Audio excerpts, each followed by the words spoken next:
السلام عليكم. المشاركه ديال اليوم هو الكريب البنات، كريب حلو.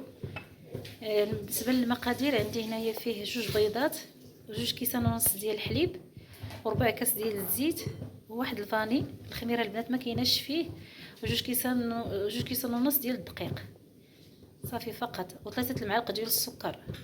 غادي نعاود معكم المقادير. عندي هنا 2 بيضات، 2 كيسان ونص ديال الحليب، ربع كاس ديال الزيت، و3 المعالق ديال السكر، وواحد الفاني، و2 كيسان ونص ديال الدقيق. الخميره ما فيهمش البنات، كيجي على هذا الشكل، كيجي رقيق. ها هو البنات كله، ها هو كامل. دابا غادي نسرحو على هذا الشكل، هذا الوجه. غادي ندهنو بالشكلاط، وغادي ندير فيه شويه ديال الكركاع اللي حمرت صافي، وغادي نقدمو ان شاء الله.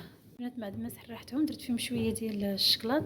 نتوما بغيتو دهنوه كامل دهنوه، انا بغيت غير شويه، درت فيه الكركاع اللي وريتكم صافي. غادي نتنيهم دابا. ها هو البنات الكريب ديالنا من بعد ما وجد، ان شاء الله قدمته. نتوما على حسب التقديم ديالكم اللي بغيتو. الا عندكم البنات البنان ضيفوه على الشكلاط والكركاع، راه كيتواتى معاه وكيجي زوين. نتمنى ان شاء الله الكريب ديالي الفيديو ان شاء الله الا نستحسن ديالكم ويعجبكم. السلام عليكم ورحمه الله تعالى وبركاته.